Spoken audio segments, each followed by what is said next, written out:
dikabulkan Allah. Jadi bagaikan seseorang menyimpan peluru-peluru terakhirnya. Nabi-nabi itu diberikan Allah hak prerogatif yang kalau dia berdoa dikabulkan Allah. Wa uridu an akhtabi' da'wati syafa'atun li ummati fil akhirah. Lalu Nabi melanjutkan, ku simpan banyak doaku di dunia untuk kugunakan di hari kiamat demi memberi syafaat kepada umatku. Memilih syafaat, Nabi bahkan bisa menyelamatkan lebih besar dari umatnya. Makanya salah satu yang kita sudah bahas adalah permintaan Nabi untuk memasukkan umatnya sebanyak-banyaknya ke dalam surga sampai setengah isi surga. Surga seluas langit dan bumi. Setengahnya kita yang menempati, setengahnya lagi baru bercampur-campur antara umat yang lain. Jadi untuk siapakah syafaat ini? Assalamualaikum warahmatullahi wabarakatuh. Banyak sekali pertanyaan jamaah, Ustadz kasih kami channel untuk kajian anak-anak muda. Di antara anak muda berasal dari Aceh, luar biasa, channelnya Maulizul Akbar Nak. Tonton, subscribe, like, share, komen. Assalamualaikum warahmatullahi wabarakatuh.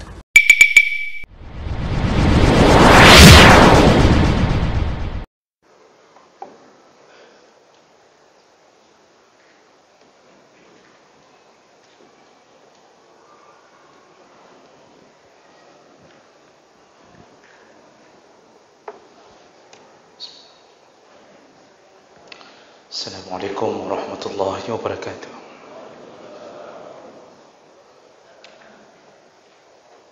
Alhamdulillahil wahidil ahad, lam yalid wa lam yulad wa lam yakul lahu kufuwan ahad.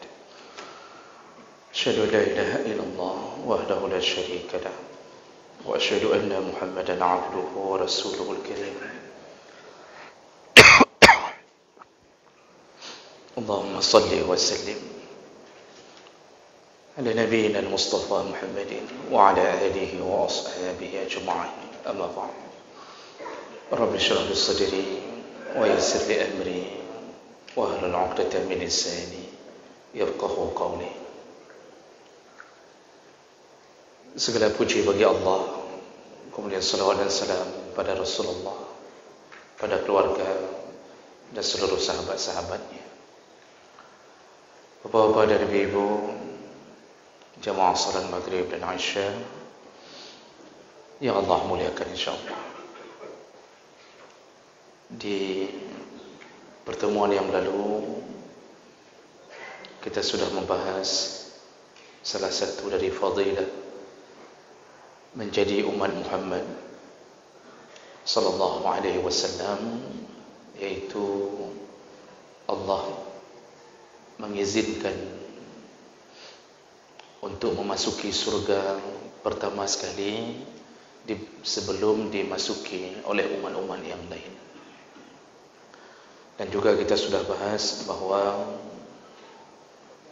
penduduk surga terbanyak adalah umat Muhammad sallallahu alaihi wasallam. Setengah dari penduduk surga diisi oleh umat Muhammad sallallahu alaihi wasallam. Dan kita juga sudah bahas penduduk surga terbanyak dari kalangan umat Muhammad dari golongan perempuan. Begitu pula dengan penduduk neraka paling banyak adalah golongan perempuan. Ini karena perempuan memiliki persentase yang paling banyak jumlahnya dibandingkan laki-laki. Baik, kita lanjutkan berikutnya. Fadilah menjadi umat Muhammad adalah umat Muhammad ini masuk surga dalam keadaan wajahnya terang benderang, bersinar, bercahaya. Dan ini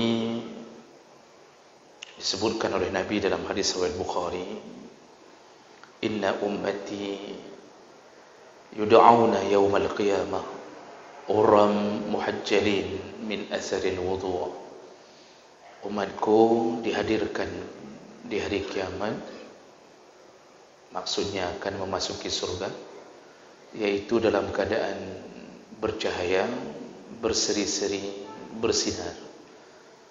Dan cahaya itu muncul min asaril wudu', dari bekasan wudu' mereka selama di dunia. Dari hadis ini kita tahu bahwa orang-orang yang berwudu adalah orang-orang yang salat. Maka merekalah yang dimaksud oleh Nabi yang akan memasuki surga seperti bulan purnama dalam hadis yang lain, juga terang benderang, bahkan menerangi seluruh padang mahsyar. Dan cahaya itu tidak dimiliki oleh umat yang lain. Begitu Nabi mengenali umatnya, yaitu umat-umat yang belum pernah dilihat oleh Nabi, yaitu yang lahir setelah sepeninggal Nabi. Tentu tidak pernah dilihat wajahnya, tidak dikenali khusus oleh Nabi, tapi Nabi mengetahui itu umatnya, yaitu dengan cahaya yang keluar dari bekasan anggota wudu'nya.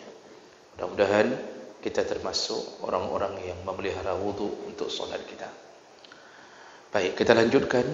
Tadi singkat saja, itu kelebihan menjadi umat Muhammad berikutnya. Dan ini pembahasan yang panjang Bapak, yaitu umat Muhammad mendapatkan syafaat yang paling besar dari Nabi Muhammad dibandingkan dengan umat-umat yang lain. Jadi menjadi umat Muhammad ini akan mendapatkan bantuan, pertolongan sebanyak-banyaknya, sebesar-besarnya dari Rasulullah sallallahu alaihi wasallam dibandingkan pertolongan yang diberi kepada umat yang lain, dan itu melalui syafaat. Sedikit kita belajar tentang syafaat atau syafa'ah. Kalimat syafa'ah diambil dari bahasa asy-syaf'u yang artinya genap. Lawannya adalah witrun, yaitu ganjil. Allah menyebutkan dalam surat Al-Fajr, wal fajri wa layalin 'ashr wasyaf'i wal watr. Jadi kata Allah, demi waktu fajar 10, demi 10 malam, wasyaf'i wal watr, demi yang genap dan yang ganjil. Jadi Allah menyebutkan syaf'un. Syafa'ah dalam kebiasaan orang Arab itu mereka maksudkan adalah mengikut sertakan orang lain yang akan ditolong. Jadi kalau ada satu orang yang ganjil lalu digenapkan oleh satu orang lagi, maka mereka saling menolong, maka disebutlah asy-syafa'ah. Lalu kenapa urusan di akhirat disebut syafaat? Karena yang berhak memberi syafaat Allah. Berarti bilangannya witir, ganjil. Hanya Allah yang berhak memberi syafaat. Kalau cuma Allah, berarti satu saja yang bisa memberi syafaat, yaitu dengan jumlah yang witir. Yang dimaksud adalah Allah Subhanahu wa taala. Namun ketika Allah memberi izin kepada hamba, di antaranya adalah Nabi Muhammad, untuk memberi syafaat, maka Allah telah menggenapkan haknya yang ganjil. Seharusnya cuma ganjil, cuma Allah. Tapi Allah memberi izin pada hamba untuk memberi syafaat. Jadi Allah beri izin pada Nabi Muhammad memberi syafaat, maka dengan kehadiran Nabi Muhammad di sisi Allah memberi syafaat, maka berubah dari ganjil itu menjadi genap. Makanya dinamakanlah asy-syafa'ah. Bapak Ibu yang Allah muliakan, bicara masalah syafaat di hari akhir nanti di padang mahsyar itu, syafaat yang paling besar itu dimiliki oleh Nabi Muhammad SAW. Namun walaupun begitu, kita jangan terbuai bahawa kita ini hanya bergantung pada syafaat Nabi. Karena keselamatan itu datangnya dari ketakwaan, amal saleh dan husnul khuluq, yaitu akhlak dari seorang hamba. Jadi kalau hamba yang sudah bisa menyelamatkan diri, dia tentu tidak terlalu butuh pada syafaat. Makanya fikirkan dulu proses penyelamatan diri. Jangan berfikir tentang syafaat. Selamatkan diri kalau bisa, bagaimana caranya tanpa bantuan pun sudah selamat. Makanya ketika Nabi ditanya, siapa penduduk surga yang terbanyak? Ma aktsaru man yudkhilun nas al-jannah. Apa perbuatan yang paling banyak memasukkan manusia ke dalam surga? Apa kata Nabi? Taqwallah wa husnul khuluq. Dua perkara yang paling banyak memasukkan orang ke dalam surga, yaitu orang yang takwa dan husnul khuluq, yaitu orang yang berakhlak baik. Dan Nabi menyebutkan salah satu penduduk surga Firdaus yang mendampingi Nabi adalah ahsanuhum khuluqa, yang paling baik akhlaknya. Takwa, kita sudah tahu, takwa itu adalah imtisal li awamirillah, yaitu menjalankan perintah Allah, wajtinabu nawahihi, dan menjauhkan semua larangannya, sirran wa alaniyah, baik dalam keadaan terang maupun dalam keadaan sepi. Jadi di depan orang, di belakang orang, tetap taat pada perintah, meninggalkan larangan. Itu disebut takwa. Dan ini penyelamatan yang paling hebat tanpa membutuhkan syafaat. Karena ada orang merasa diri takwa, padahal dia baru berada pada satu sisi, hanya pada taat perintah, belum pada meninggalkan larangan. Salat ada, zakat bayar, puasa Ramadan, Masya Allah, naik haji, dia selalu berusaha untuk mendapatkannya. Tapi ketika larangan muncul, dia tidak taat pada larangan.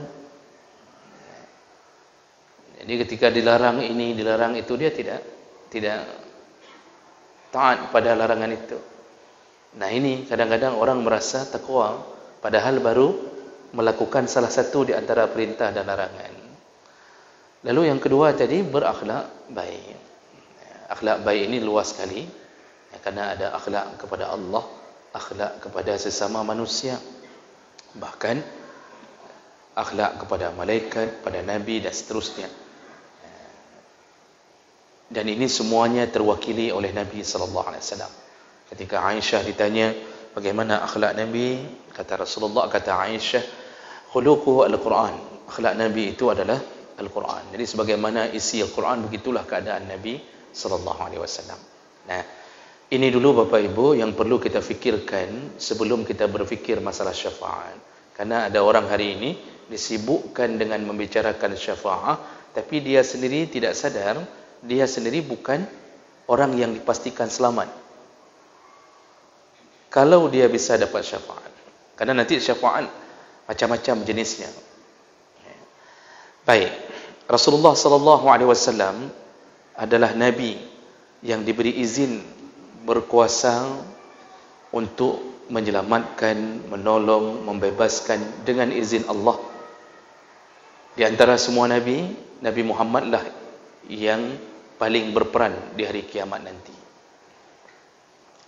Rasulullah sallallahu alaihi wasallam menyebutkan dalam hadis riwayat Bukhari dari Abi Hurairah radhiyallahu anhu, kata Rasulullah, likulli nabiyyin da'watun yad'u biha.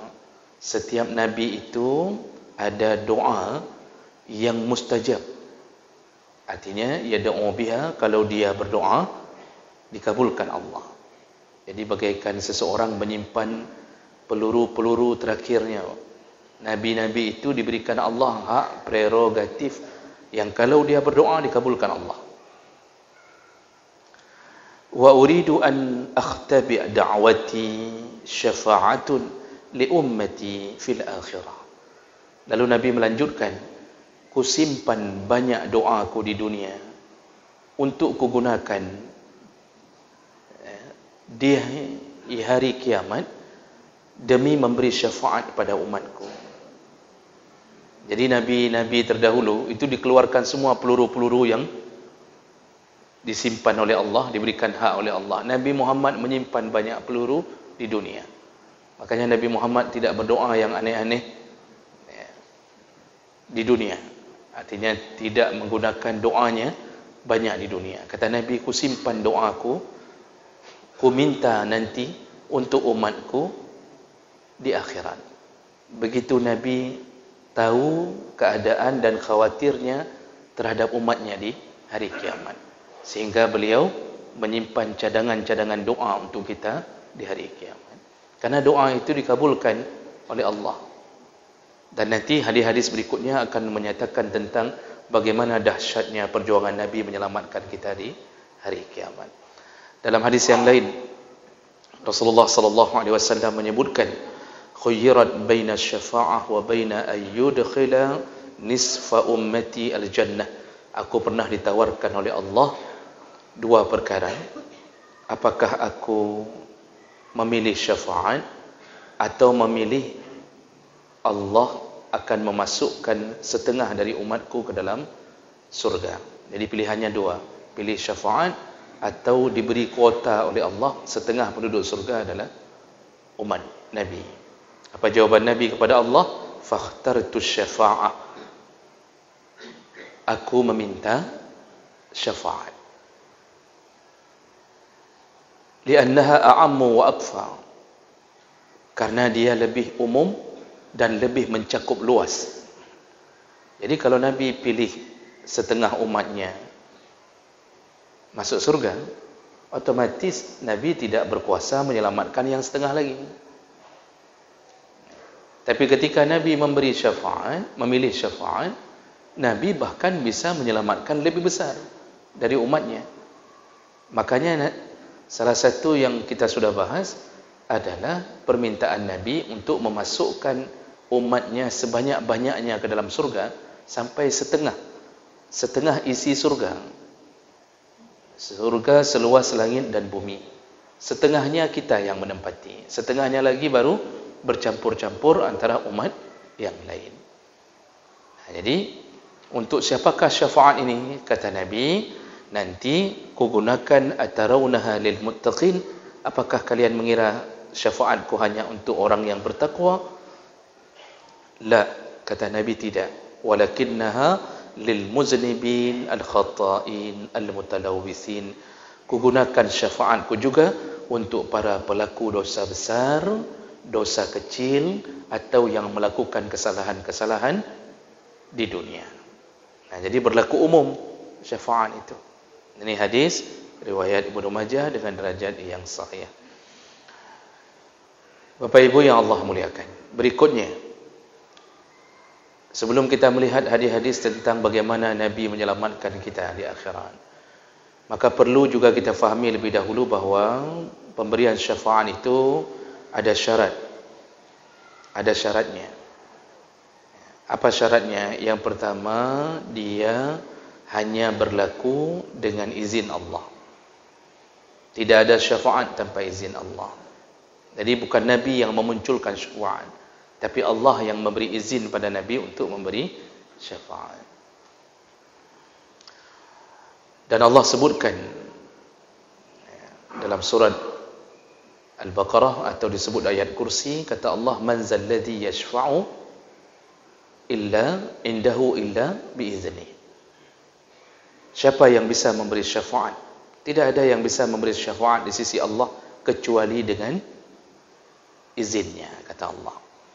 Dalam surat Yunus Allah sebutkan ma min syafi' illa min ba'di izni. Tidak ada seorang pun yang bisa memberi syafaat kecuali dengan izin Allah. Kemudian dalam surat As-Sajdah Allah sebutkan ma lakum min dunihi mi wali wala syafi'. Tidak ada bagi kamu kesempatan memberi syafaat kecuali orang-orang yang diberi izin oleh Allah. Jadi tidak ada wali, tidak ada syafi' kecuali diizinkan oleh Allah Subhanahu wa taala. Dan ini semua ayat-ayat menyebutkan masalah itu. Itu syarat pertama, berarti izin Allah. Syarat kedua, Allah hanya mengizinkan untuk diberi kuasa syafaat itu kepada yang diridai perkataan dan perbuatannya. Maka manusia yang diridai adalah Rasulullah.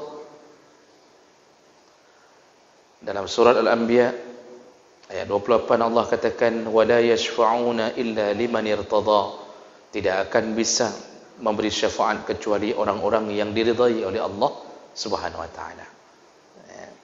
Nanti ada selain Nabi baru diberi kesempatan bagi orang-orang yang punya kelebihan masing-masing yang diridai oleh Allah Subhanahu wa taala. Ya, nanti para orang-orang yang menghafal dan mengamalkan Al-Quran, dia akan memberi syafaat kepada orang tuanya. Orang yang syahid diizinkan memberi syafaat pada 70 orang ahli keluarganya. Nah, begitu-begitu nantinya. Ya, itu semua orang yang diizinkan, tapi yang paling tinggi kedudukannya adalah Rasulullah sallallahu alaihi wasallam. Syarat ketiga, syafaat itu hanya diberi kepada yang mati dalam keadaan ahlu tauhid. Tidak berlaku syafaat kepada yang bukan ahlu tauhid, yaitu bukan mukmin. Maka tidak ada syafaat bagi orang kafir. Nanti pengecualiannya cuma satu, yaitu ketika Nabi memberi syafaat kepada pamannya Abu Talib. Nanti kita akan jelaskan melalui hadis-hadis. Makanya syafaat ini tidak akan berlaku bagi mereka yang tidak mengenal dan tidak mempercayai kalimah la ilaha illallah. Tidak mengucap, tidak meyakini, tidak mengamalkan. Orang kafir tidak akan pernah mendapatkan syafaat dari siapapun. Hadis dari Abi Hurairah radhiyallahu anhu qila ya Rasulullah, jadi kata Abu Hurairah, ada yang bertanya kepada Rasulullah, man as'adun nas bi syafa'atika yaumal qiyamah? Siapa orang yang paling bahagia mendapatkan syafaatmu di hari kiamat ya Rasulullah? Qala Rasulullah sallallahu alaihi wasallam, as'adun nas bi syafa'ati yaumal qiyamah man qala la ilaha illallah khalisan fi qalbihi aw nafsihi. Orang yang paling beruntung mendapatkan syafaatku nanti di hari kiamat yaitu orang-orang yang pernah mengucapkan, meyakini la ilaha illallah dengan hatinya, dengan keikhlasannya. Jadi mukmin, syarat dapat syafaat itu mukmin. Kafir tidak bisa dapat kecuali satu yang diizinkan oleh Allah melalui Nabi sallallahu alaihi wasallam. Kemudian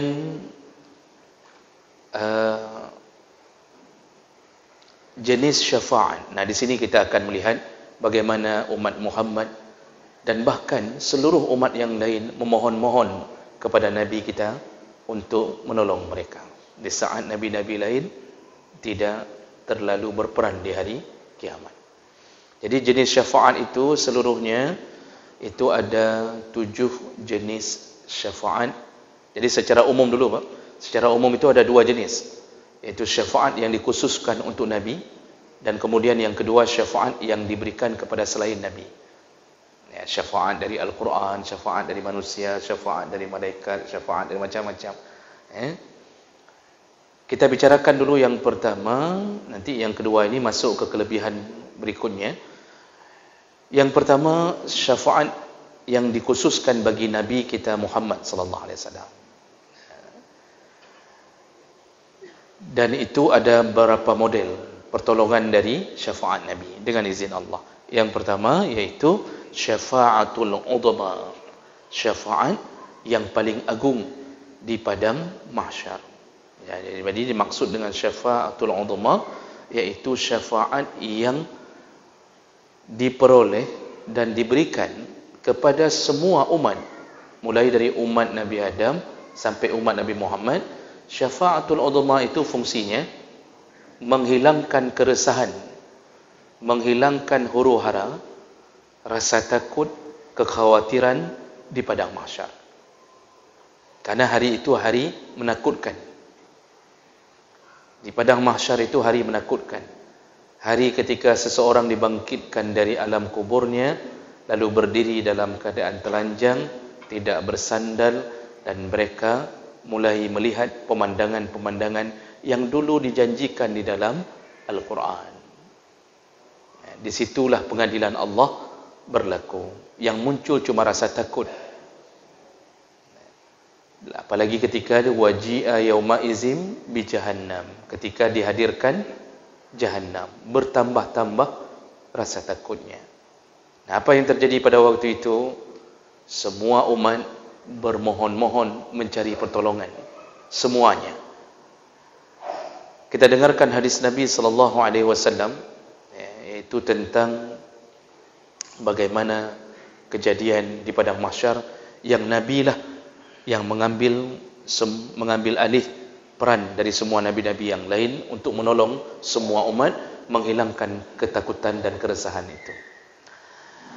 Rasulullah sallallahu alaihi wasallam bersabda, ini hadis yang panjang. Kata Rasulullah, ana sayyidun nas yaumal qiyamah. Akulah sayyidnya manusia di hari kiamat. Akulah penghulunya manusia di hari kiamat. Jadi bukan Adam, bukan Ibrahim, bukan Musa, bukan Nuh, bukan semuanya. Akulah sayyidun, kata Nabi. Penghulunya manusia di hari kiamat akulah, kata Nabi. Nabi mengatakan ini bukan untuk menyombongkan diri, tapi memberitahu yang sebenarnya. Wahal tadaruna mimma zaka, tahukah kalian? Jadi ini kejadiannya Nabi sedang duduk dengan para sahabat, lalu kemudian ditawarkan daging oleh salah satu sahabat. Nabi ketika memakan satu daging itu, setelah itu Nabi mulai mengatakan tentang keadaan di padang mahsyar, yaitu pemberian syafaatul udhma. Jadi Rasulullah kemudian berkata, tadaruna bimma zak, tahukah kalian apa yang terjadi hari itu? Ya jama'ullah yaumal qiyamah al-awwalin wal-akhirin fi sa'idin wahidin. Nanti dikumpulkan Allah seluruh manusia di atas satu tanah lapang, ya, hamparan yang sangat luas.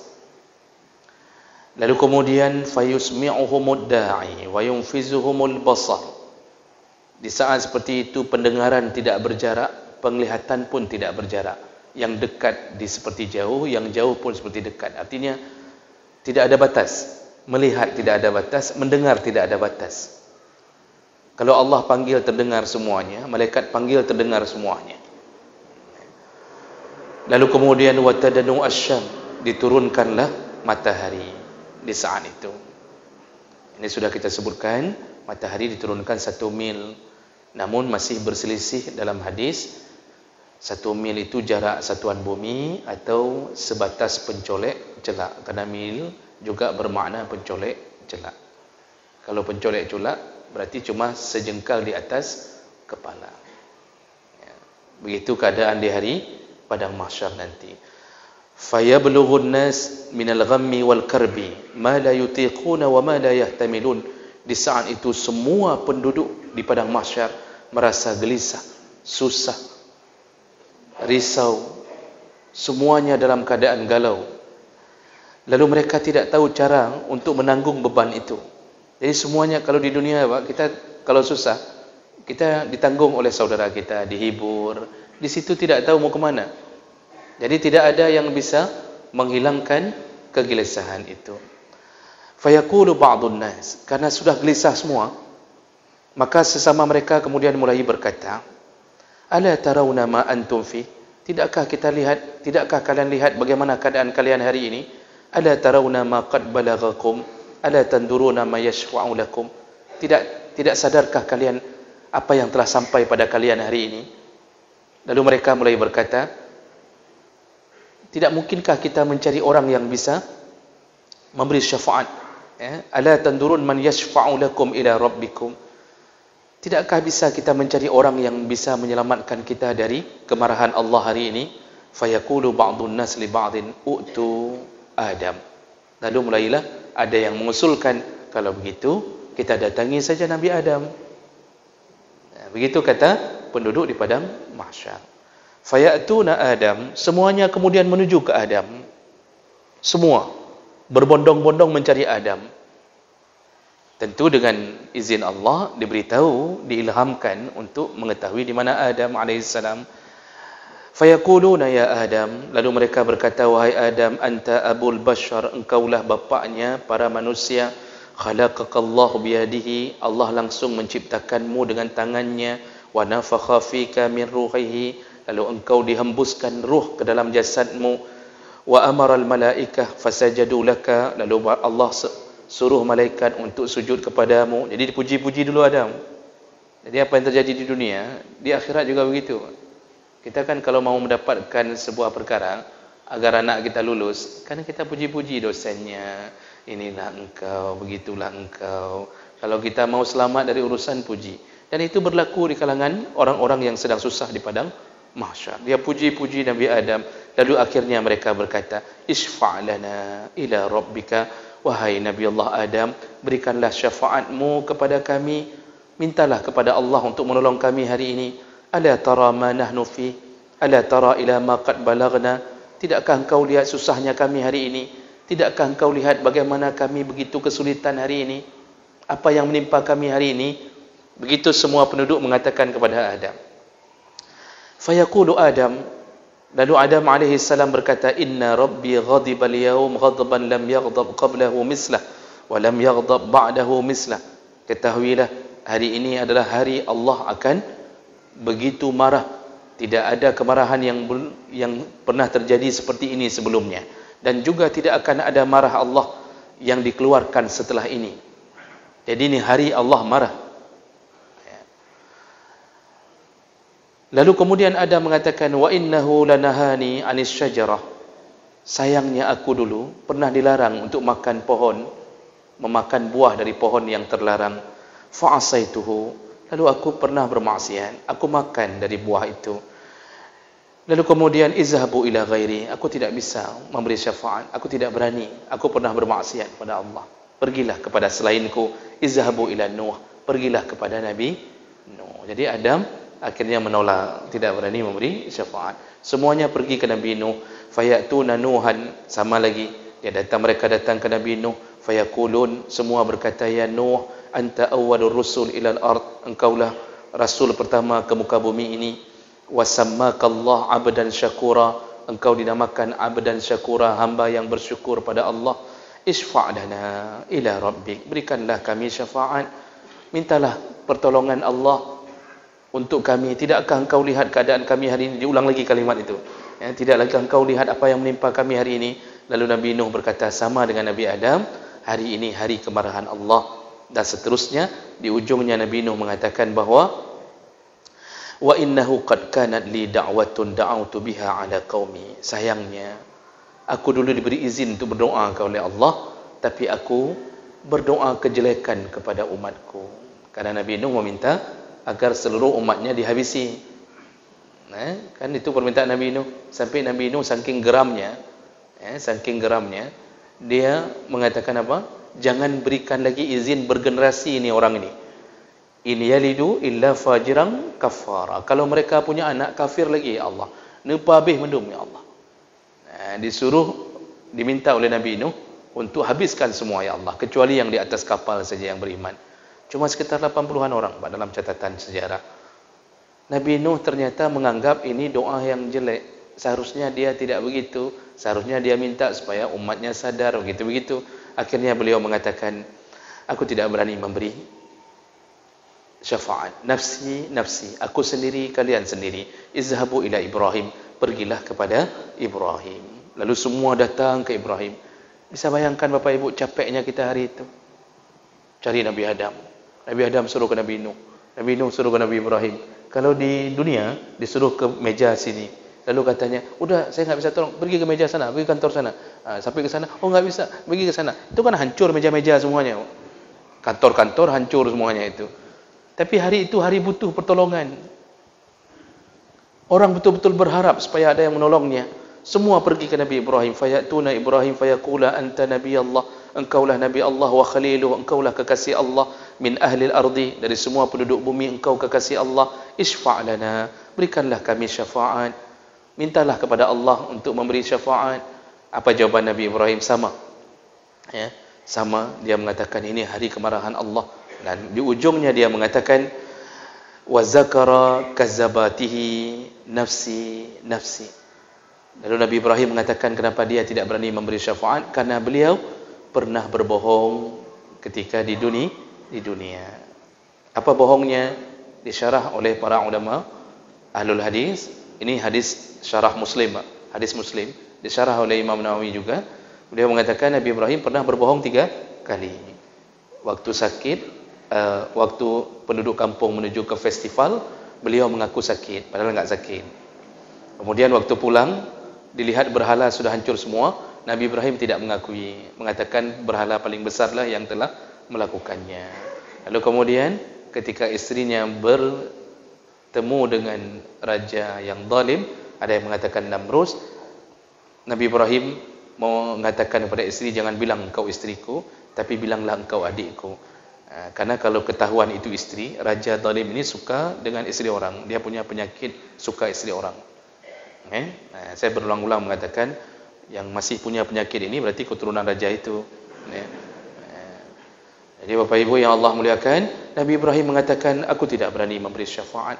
Izhabu ila ghairi. Hari ini hari sendiri-sendiri, kata Nabi Ibrahim. Pergilah kepada nabi yang lain. Izhabu ila Musa. Pergilah ke Musa. Semuanya pergi ke Musa. Lalu mereka mengatakan fayaqulun ya Musa anta Rasulullah faddalakallah birisalatihi wa bitaklimihi. Engkaulah Rasulullah, engkaulah yang disebut kalim Allah, yaitu berbicara dengan Allah langsung, maka berilah kami syafaat. Tidakkah engkau lihat susahnya kami hari ini? Apa jawaban Musa? Nabi Musa mengatakan ini hari kemarahan Allah. Sama. Lalu kemudian beliau mengatakan wa inni qataltu nafsan lam umar biqatliha. Sayangnya aku dulu pernah membunuh seseorang yang aku tidak disuruh untuk membunuhnya. Jadi Nabi Ibrahim tadi sebenarnya bukan berbohong.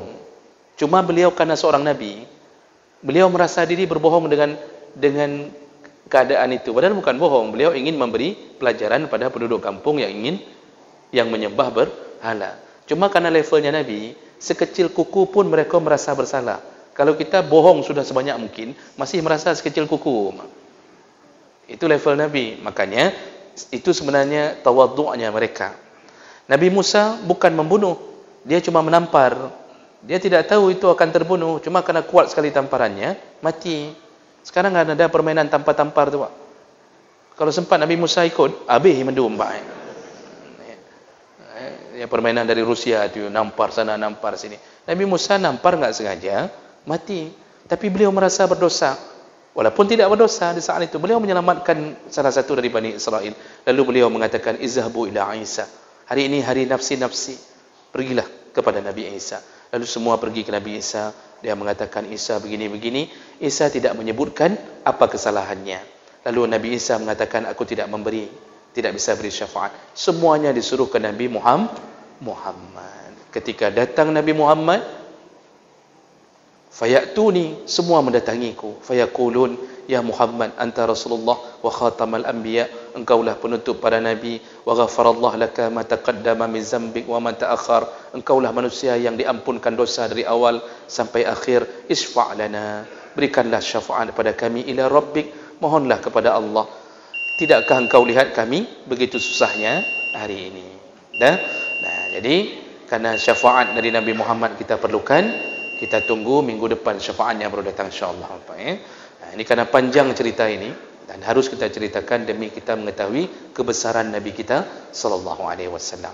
Baik, insya-Allah kita sambung demikian. Subhanakallahumma bihamdik asyhadu an la ilaha illa anta astaghfiruka wa atubu ilaik. Wassalamualaikum warahmatullahi wabarakatuh.